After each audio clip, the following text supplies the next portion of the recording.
AM 560, The Answer.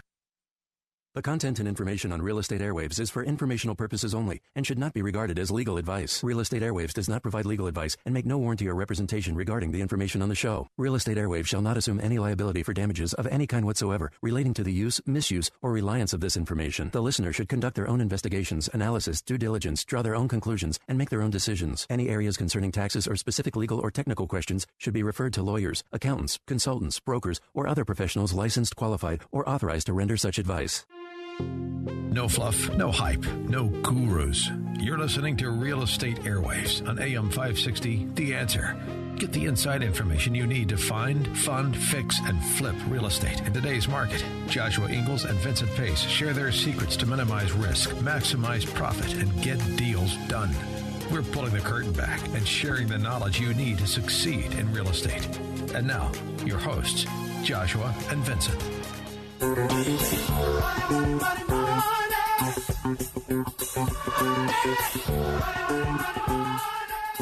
Thanks for joining us today. We are going to be talking about how to get money to do your real estate deals. This is Real Estate Airwaves. The number here is 855-5-AIRWAVES, or you could visit realestateairwaves.com. My name is Joshua Ingalls. I'm an active real estate investor here in the Chicagoland area. Over the last 3 years, I've done over 60 fix and flip deals. I'm also an active real estate broker with United Real Estate. And I'm Vincent Pace. I head up Barnett Real Estate Investment Finance, which provides short-term real estate investment capital. The money man. The money man indeed. So there's lots of different ways that you can, of course, acquire capital. We're going to be covering cash, personal credit, retirement accounts, business credit, private money, hard money, bank financing. So we've got a lot to talk about on today's show. Of course, the number one way that you can do deals is what everyone says what they are is cash buyers. But the real question is, who has $100,000, $200,000 laying around in their bank account to purchase these properties? And the answer to that is probably not very many of us out there listening. But obviously there are a lot of cash buyers, and obviously the more fix and flip deals you do end up building up a nest egg. But what if you're just starting out in real estate and you need to be able to find money? Josh, before we jump to the next one, let me just dive in there for a second. Cash is always the easiest way to go. It's sitting in your account. The issue is it's going to be limited. So like Josh was saying, even if you have 100 or 200, you may want to do 5 deals, and 100, 200 might not be enough. So we see it, as a lender, we see this very frequently. Someone comes and say, hey, I've been doing one deal at a time. I got $100,000, and every time that grows by 10, 15, 20 grand when I do a deal. But it doesn't get me to doing 2 deals at a time. It doesn't get me to doing 3 deals at a time. So that's where you kind of dive into all the other sources of money that can help you expand beyond that limitation of your cash pool. And this applies for people even with millions of dollars. I mean, we've got borrowers who come in with a large amount of capital, but they still want to do more deals, or they want to allocate their cash in some other way that they don't want it stuck in real estate. And that's how other means of financing can assist. Yeah, you should always be finding out how to get what's called OPM, which stands for other people's money. That's the goal of real estate investing, because the reality is you don't want to have to borrow money when you need it. You should only borrow money in instances where you want to leverage and you want to do more deals. So one of the first ways, and this is how I bought one of my first deals, was using actually personal credit. And what I mean by that is I used a home equity line, but more importantly, I used credit cards. So I got credit cards, I got those 0% interest rate checks. I took that money and I deposited into the bank in order to have the money needed to do my first deal. And as a lender, we see these tools regularly used by our borrowers as well. They'll come in with a line of credit that supplements the cash they have, and we look at that as a boost to their liquidity position. Yeah, you also want to look at home equity lines of credit. So what this can be your personal residence. If you have equity in that home, you can get a home equity line as a second lien position, or maybe you even have it, your house paid off. You can get money against that house at a very, very low interest rate. And so you can use that money from either your primary residence or perhaps one of your rentals and use that money then to be able to buy a investment property. So credit cards and home equity lines of credit, or HELOCs, are the most common kind of personal credit. Moving beyond that, there's things that can be put to use, such as retirement accounts. This is pretty common among investors in real estate to try and use their self-directed 401ks or self-directed IRAs to invest in real estate. Now, there are some tricks about that in terms of tax, and you should be talking to an accountant constantly when trying to do that. But it's another source of liquidity for your real estate investment goals. Yeah, and if you have a retirement account, let's say you have a 401k, what you want to do, or a IRA, you want to self-direct that. So you need to roll that into a third-party custodian. So you could just Google self-directed IRAs, and there's a bunch of different companies that come up, because then you can invest in things like real estate and things outside of your stocks, bonds, and mutual funds that usually 401ks and typical IRAs are only investing in. The next big one is business credit. And Josh, I know that you have used this in the past. How did your business lines of credit and credit cards play into your real estate investments? Yeah, so business credit is great because it's not it doesn't go on my credit report. It shows up as an inquiry, but it doesn't show up against me personally. So business credit is great. You can get lines of credit. You can get credit cards. The easiest places to start is like Home Depot, Office Depot, those types of places, and then get it done in Bradstreet's number, which is free to do. Don't get the paid account. But those are ways that you can build your business credit. You can also work with companies that help you and actually tell you which credit cards to apply for and help you set that up. So we're going to be talking about that more in a little bit. One more point on business credit is that it ties to your entity as opposed to you personally, which means if something goes wrong, it's stuck in the entity. It's not going to, they can't chase your house down, for example, unless you provide a personal guarantee, of course. But generally, you're not going to need to for business credit if set up properly. Actually, my favorite source of money is actually private money. So what that means is that's relationship capital. So that's friends, family, people that you might know, maybe perhaps even other real estate investors. And you can structure that a couple different ways. You can do a mortgage and promissory note, so that's a secured loan, or they could just give you a unsecured note, and what you're going to do with that is usually you're going to sign some sort of personal guarantee because they're lending their money to an entity and it's not secured. And another way that you could perhaps get money is where you actually joint venture, and what it's commonly referred to as equity. So they actually have ownership interest in the home, and then you have some sort of profit sharing when you sell the house. These can, of course, be combined with other methods. So, we are, I guess technically my business is a hard money lending business, and we don't particularly love the ring of that term, but basically it means a lender who is not a bank, but is more organized basically than a private lender. It's not one guy lending his money. It's sort of a company doing the same thing. Hard money and private money can be used in conjunction with each other. Most hard money lenders will require that they have a first lien position. Some allow second liens, which can be your private lender. We do not, but we can allow it as equity. So if you have a joint venture where the other partner is coming in as equity or an unsecured position, we can provide additional financing to that. So you combine your private money from people you know, with hard money from non-bank lending entities, and you can get a fair amount of capital put together there. The last big one is bank financing. Bank financing is going to be the cheapest by far. The issue is it's hard to get and they can't move quickly. In these deals, you typically need to be able to close quickly. You need to go to these potential sellers and say to them, hey, I'm a cash buyer, or I have a line of credit and I have a proof of funds from a hard money lender or a private money lender, and I'm ready to close ASAP. Banks are not going to be able to provide that same thing generally. Very, very well-established investors can sometimes get that sort of freedom from a bank, but it's pretty challenging. We're actually going to have 2 more episodes following this one where we go into depth on private money, hard money, and bank financing. But we just wanted to touch on those quickly in this episode where we're covering money sources generally. Yeah, and like what Vince said is a lot of times when you're doing a real estate deal, we're using multiple strategies. So perhaps I bring the deal and someone else brings the money to work with for the down payment to work with the hard money lender. And now we're joint venturing to do the deal. So just because you don't have capital doesn't mean that you can't do real estate deals. And that's why we're covering all the different aspects and different ways to acquire financing. The number here is 855-5-AIRWAVES, or you can visit realestateairwaves.com. The first 50 people to contact us will be receiving a list of credit cards that you can use to get credit so you guys have your down payment to purchase houses. We'll see you soon.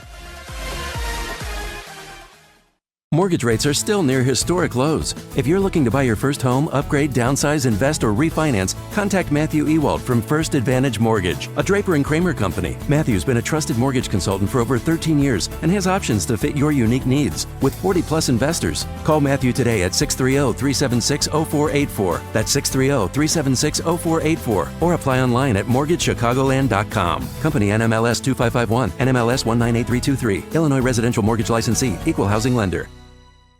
If you want to do real estate deals, you need to learn the systems. Visit fliptoriches.com for info on workshops happening the first Tuesday of every month. Meet me, Joshua Ingalls, and other active real estate investors in the Chicagoland area. We give the most value possible with networking and information for new and seasoned investors.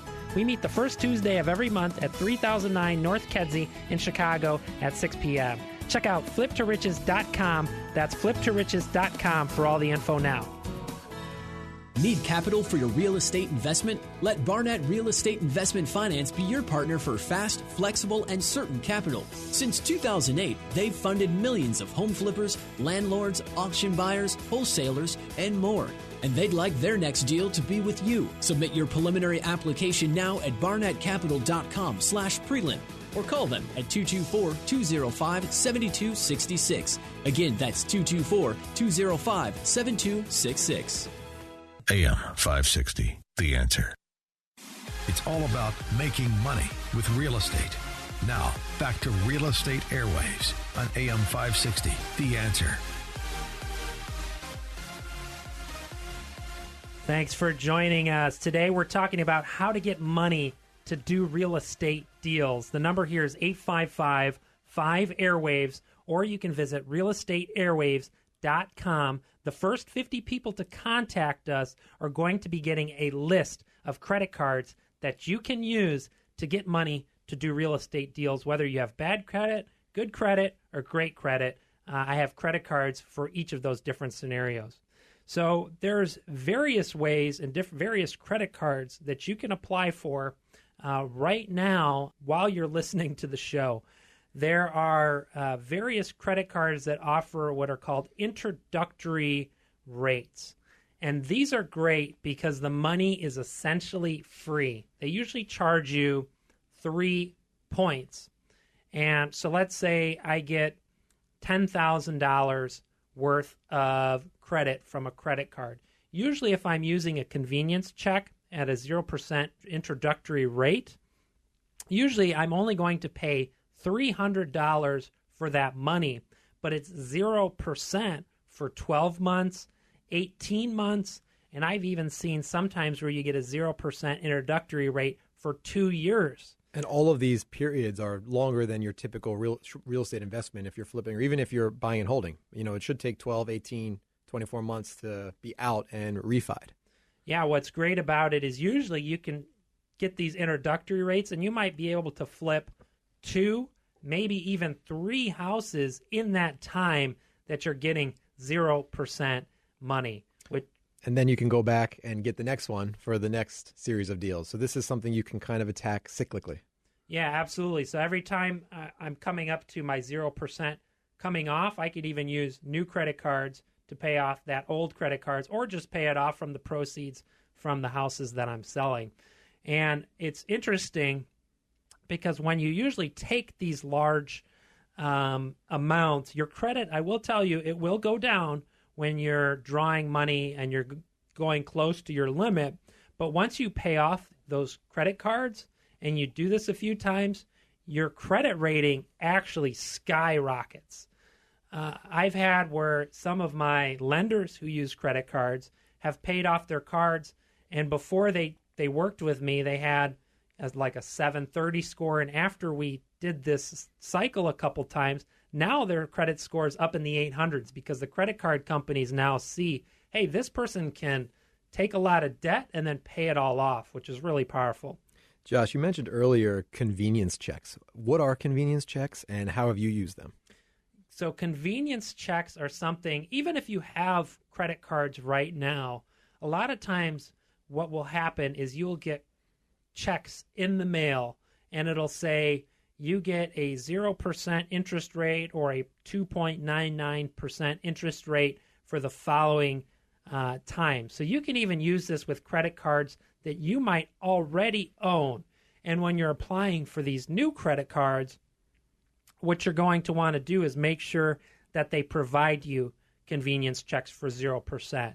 And even if the credit card, let's say, doesn't give you convenience checks, just as long as they give you a 0% introductory rate, you can actually use that credit card to pay yourself.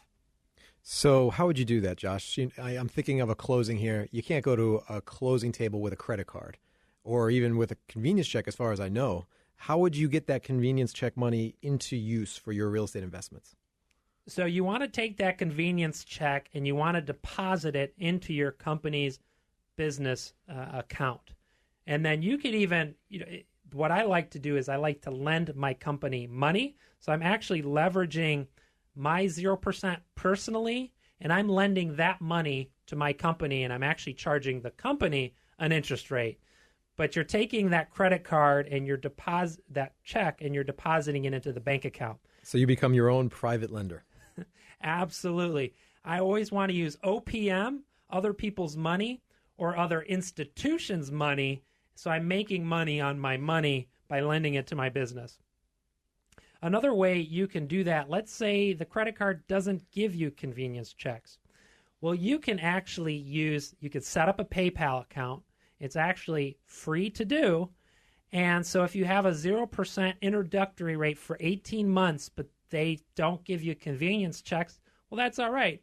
I'm going to pay myself by setting up a PayPal account with my company and then pay that company through that PayPal account to get that money into my bank account. And what do PayPal fees typically look like on something like that? Usually PayPal fees are going to be very similar to what the convenience checks are going to be. So it's a very, very low interest, or it's like points essentially. So anytime you go to the gas station or you go into a grocery store, the grocery store is actually getting charged a very small nominal fee. So the same thing is going to happen with PayPal, and it's very, very minimal. But again, you're taking advantage of that 0%. I even have where sometimes my lenders might not have a lot of money in their bank account, but they have great credit and they have a great job. So if somebody has a great job, they can do exactly what I'm describing, what I do with myself, is they can become private money lenders even if they don't have a nickel to their name, because they can get $30,000, $40,000, $50,000, $60,000, possibly even more depending on how good their credit is, without even having that money in the bank. And they're leveraging 0% and they're relending it out to you at 8, 10, 12%. That's a very interesting tip. You take a person who's interested in being a private lender and you leverage their personal credit, even though they may not have the cash to provide to you immediately. Yeah, absolutely. So a lot of people out there can be private money lenders that you haven't even thought about when you open your mind to the possibility with credit cards and leveraging 0% interest. And of course, we talked about home equity lines of credit.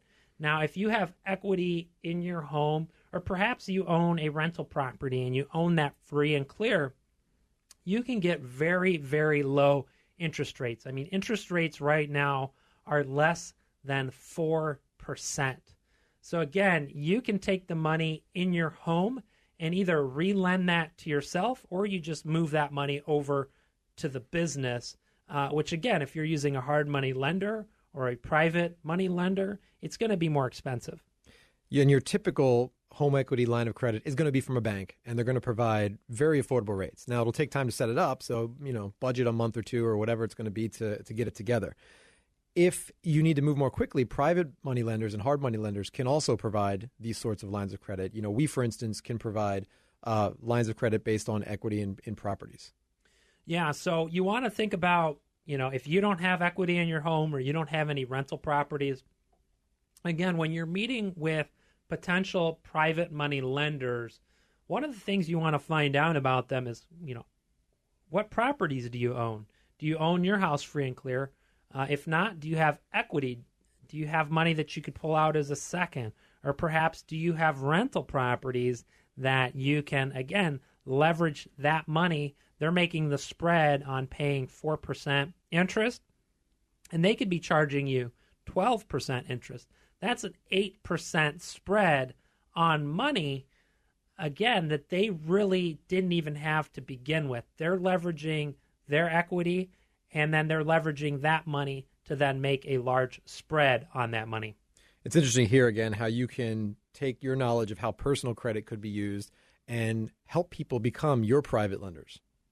Yeah, the main thing here is educating people who might not know that they are in a position to be a private money lender. And that's what this business is all about. It's about educating people on money. Financial education is something that they don't really teach in school. And again, if you can get 4% interest or 0% interest, these are all great tools that you can use to do deals, and you're not really paying a lot of money to do that. Or you can take that money and then use that for your down payment to work with the hard money lender. The big benefit of the HELOC over the credit cards or other sorts of debt of that nature is that it's going to be longer term. Your home equity line of credit could last for years and years and years, while your 0% interest credit card is going to be limited in term 12, 18 months. Yeah, and some home equity lines also allow you to pay it off.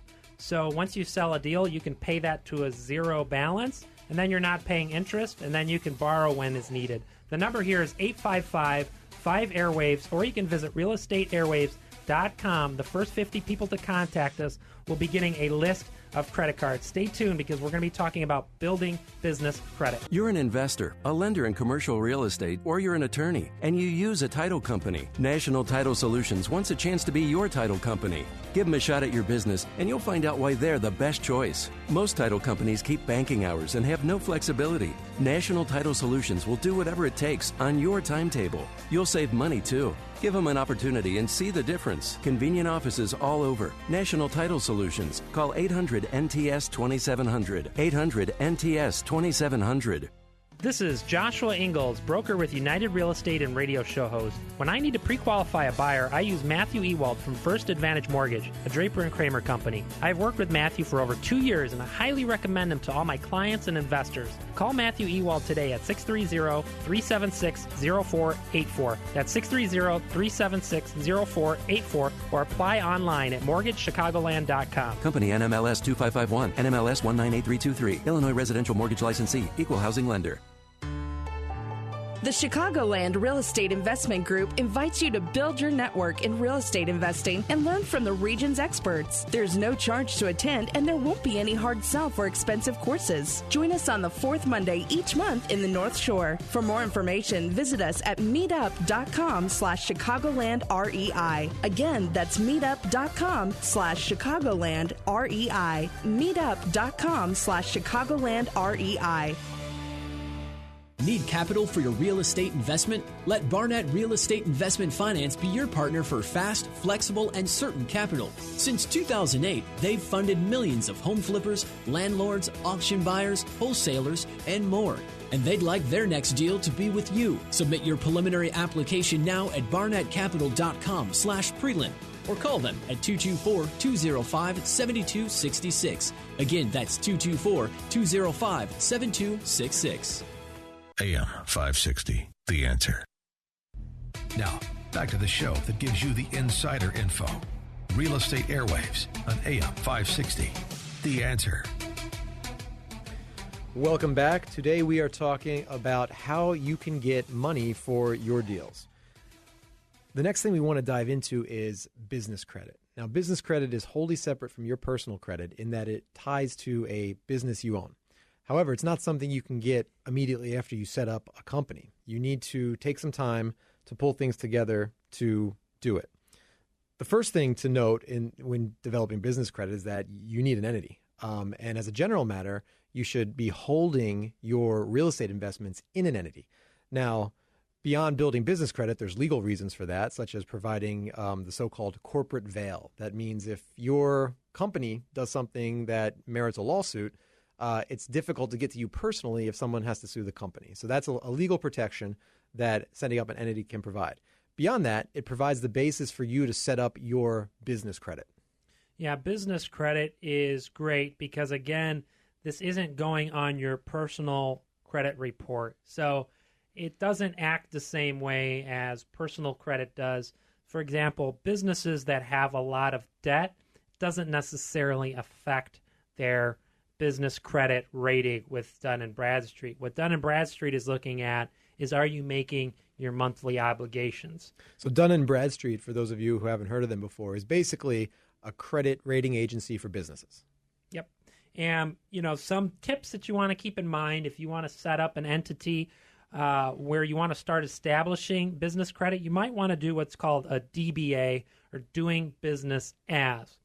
And the reason why I bring this up is because when you're applying for these business credit lines and business credit cards, you don't necessarily want to have real estate in the business name. And the reason for that is because real estate is cyclical. So a lot of the business credit providers don't like to see real estate in the name. But if you have an entity that's been ABC Real Estate and it's been out there for 10 years, I'm not telling you to change your name. I'm specifically referring to new companies. So some of the ways you actually start to build up your business credit is simply by finding ways to get lines of credit and use them. A common way in real estate investment is, of course, going to be places like Home Depot and Lowe's. You can set up a card for your business at places like those, and they may start you with something very small. But once you start using it, you can start to get traction in your business credit. Other places like Office Depot or any sort of large company that can provide you these sorts of lines of credit to buy their products is going to be a sort of good foundation to build your business credit. Yeah, and what you want to keep in mind is always pay your accounts or your statements early. So if something's due on the 1st of the month, I want to pay that bill the 15th of the previous month, because they look at how early do you pay your balances. So what you want to do, especially starting out, you're doing small amounts. What you want to do is actually pay that entire balance off and constantly use it. So, for example, if you have an account at Office Depot, well, you need office supplies. So every month you should be buying paper, you should be buying ink, you should be buying perhaps chairs for your business, you could be buying laptops, but you want to pay them early and pay the full balance every single month so that you can build that credit history. Side benefit of all of this is that these companies will often offer rebates and other incentives to use their credit program. So that's another little benefit from using this sort of system. And we talked about Dun & Bradstreet. It's actually free for you to set up for your business. Now, they do offer paid accounts, and they will try to sell you that. Dun & Bradstreet is not a charity. They are a business. So what they're going to do is they're going to try to set you up with some of their programs. Again, this is not something that is necessary to build it. You can set up the free profile. As long as you're using those cards every month, paying the entire balance, you're going to keep getting increases on your lines so that you can really leverage that. And there's actually companies out there who can actually help you determine which credit cards to apply for, which lines to apply for. Typically on any given run, they can get you, even with people with so-so credit, like around the 700s, usually they can get you $50,000. It's pretty standard. And what they do is they charge you typically a one-time fee of 10%. But then you have access to that money for the rest of your life. Now, if you go searching on the internet for how to do this yourself, you can find it. But these guys have done it multiple times. They know the tricks, and that's where they bring value to the table. Yeah, and it's constantly changing which cards to apply for, which accounts to apply for. And so they kind of have that inside information so that they can get you that most amount of money. I know a lot of people that will work with one of those companies, and they'll do it once, twice, 3 times over different, over a 3-year period. So it's a way that, again, this is something that is not built overnight. It does take time, but it's a great way to leverage credit and not against you personally. The number here is 855-5-AIRWAVES, or you can visit realestateairwaves.com. The first 50 people to contact us will be getting a list of credit cards that you can use so you can start getting down payments or maybe even perhaps buying houses. We'll see you at the next break. We're talking about how to use retirement accounts. Real estate agents are cheap. Many agents will only market your home on the MLS and put a sign up. Demand more. Joshua Ingalls invests in aggressive marketing, including high-def video, 3D virtual tours, professional photography, a custom website, and mailers, so you can get the most amount of money for your home in the shortest amount of time. Call Joshua Ingalls, broker with United Real Estate Chicago, at 630-544-1504 for a free home valuation, or visit HomeTeamIL.com to learn more.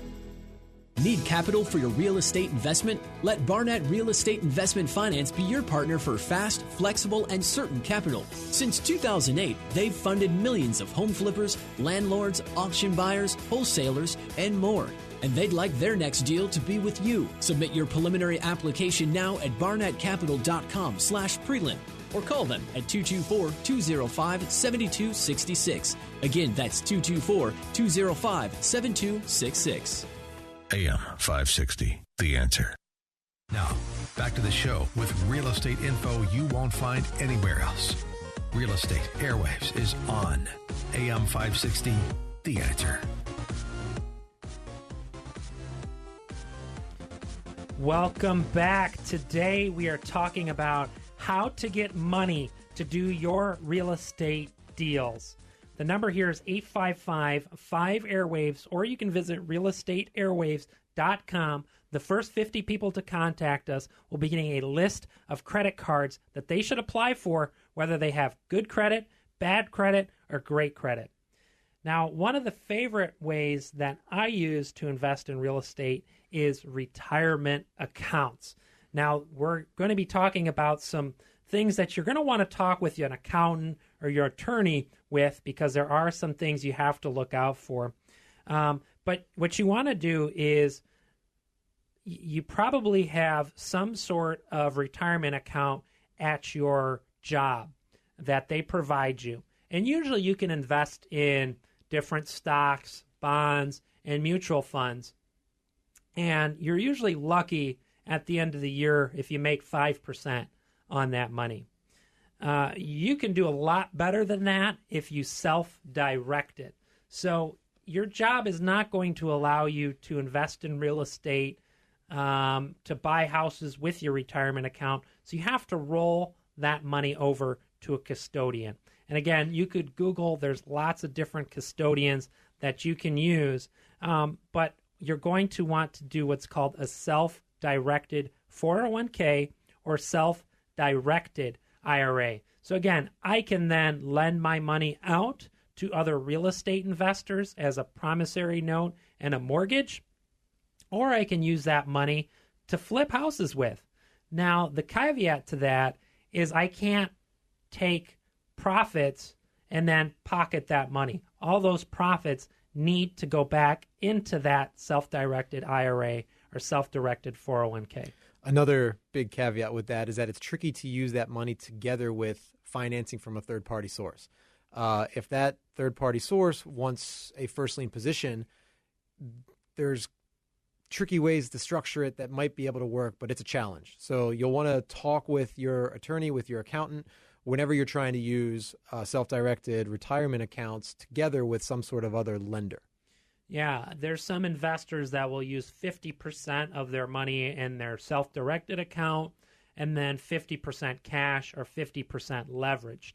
And so the way that works is 50% of the proceeds have to go into the IRA, and 50% of the proceeds can then be taken out. But again, it's a very, very tricky thing. You need to make sure you're following all those rules. Another thing you want to look at is, do I want to do self-directed traditional, or do I want to do self-directed Roth? Now, a Roth IRA is great because I pay my taxes today, but all of the money I make from here on out is tax-free. Whereas a traditional IRA is typically what's called tax deferred. So what that means is I'm not paying the taxes today, but I'm going to be paying the taxes once I start taking distributions from that money. Another thing to consider when using self-directed retirement accounts to finance your businesses is that you can't generally lend to an entity that you have an ownership interest in. It's tricky to structure around that. We've seen one borrower of ours use an entity that he had some kind of profit sharing arrangement with, I believe, and then it was owned by somebody completely different. But it's basically deals that he was identifying, deals that his management company was managing, and he managed to find a way, working with his accountants and lawyers, to lend that entity money because it wasn't owned by him at all. Now, again, this is something that, I haven't spoken to accountants or lawyers with about. So if you're looking to structure something similar, do your due diligence and make sure you get professional advice. Yeah, and there's also some restrictions on lending money, to example, to your relatives. So there are different restrictions on that. Even if you don't have an ownership in that company or LLC or investment and you're going to lend that money out, the best thing to do with self-directed, and this is the way that I invest with my self-directed, is I take my money in my self-directed account and I lend it to another investor with another company. And what they do is then they lend their IRA money to me on some of my real estate deals. Now that's very, very clean. It's very simple to do. I don't have to worry about all the complications that can occur with whether it's something that I own or not. And I make a set interest rate. So even if that investor loses money on the deal per se, well, I'm still making that interest rate that is outlined in the mortgage and promissory note. And you'll be able to find those sorts of investors in similar ways that we discussed before about working with private lenders to use their credit, use their home equity lines of credit. It's the same sort of education we spoke about before. If you find somebody who's interested in investing and they don't have quite the cash that you might need, this might be one of the things you try and dig up with them and see if there's some way that you can structure this kind of self-directed IRA for use in your real estate investments. There are a lot of people out there that have $50,000, $100,000, $200,000, $500,000 or more in their retirement accounts. If you can educate them on how to self-direct it and you can consistently beat the stock market, you're going to be their best friend and they're going to want to come to you to invest the money because they're not going to be getting those rates every single month like you are with private money lending. The number here is 855-5-AIRWAVES, or you can visit realestateairwaves.com. The first 50 people to contact us will be getting a list of credit cards that you can use to purchase real estate deals. Stay tuned for our last segment.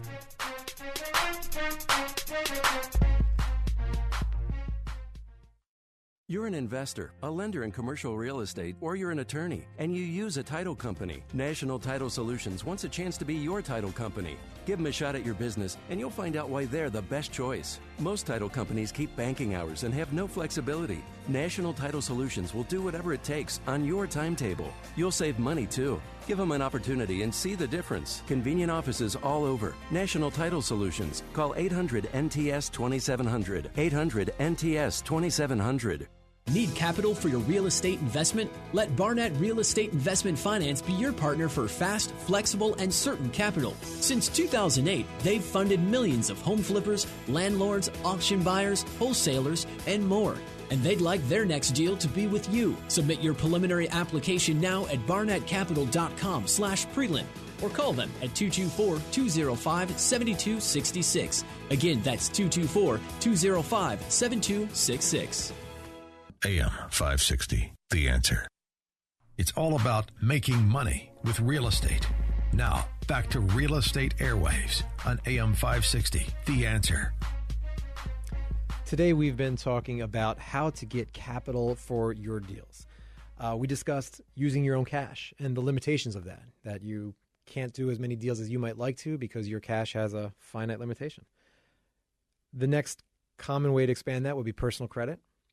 We dove into that into some detail, talking about how to get credit cards with a zero interest payment for 12 months, 18 months, how you can roll through multiple cards like that to keep that 0% interest going for a long period of time. We discuss home equity lines of credit, and those can be applied to your personal home, which will often get you the lowest interest rate, but also to investment properties that you might hold. You can get those typically from banks, which will give you the best rate, but also private money lenders and hard money lenders can provide those as well. We talked about using retirement accounts, in particular self-directed 401ks and self-directed IRAs. They're fairly complex, and you should be talking to your accountants and lawyers about how to handle those properly, but they can provide a useful source of capital that might otherwise be making less if invested in the typical stocks, bonds, mutual funds.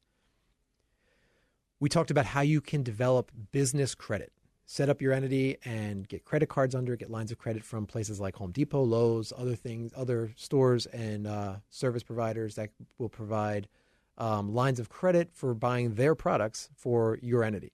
You may start out small, but if you use that consistently, you can grow into a decent size line of business credit. You get a Dun & Bradstreet rating, and that will allow you to expand your business credit beyond what you can get from places like Home Depot and Lowe's.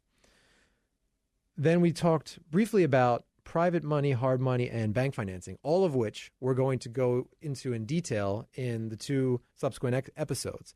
Our next episode, we'll be speaking about private money, which is basically relationship capital. It's money from friends, family, from people you know, from other real estate investors. That can be structured as debt. That can be structured as equity. Then you've got hard money, which is basically money from an established non-bank lender. Typically, they're easier to work with than banks, but you pay more for that benefit. And then lastly, there's banks. Hard money and banks we'll go into in detail in 2 weeks in an episode that covers institutional capital providers.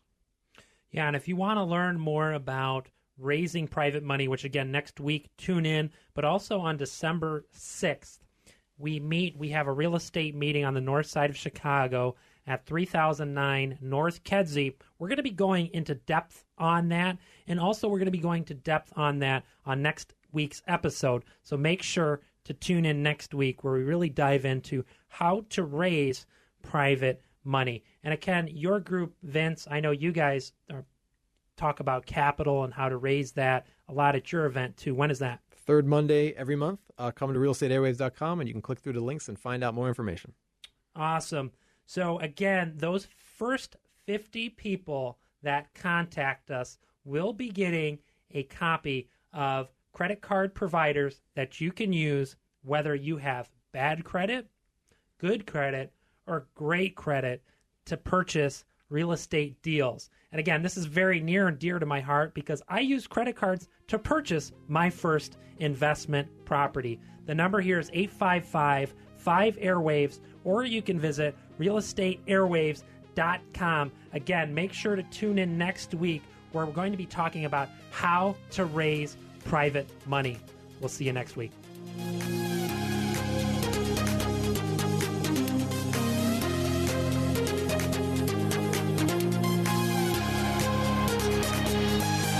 You've been listening to Real Estate Airwaves on AM 560, The Answer. Come back next Sunday at noon for more insider real estate information from Joshua and Vincent. You can listen to past shows, contact them, and get free exclusive content at realestateairwaves.com. That's realestateairwaves.com.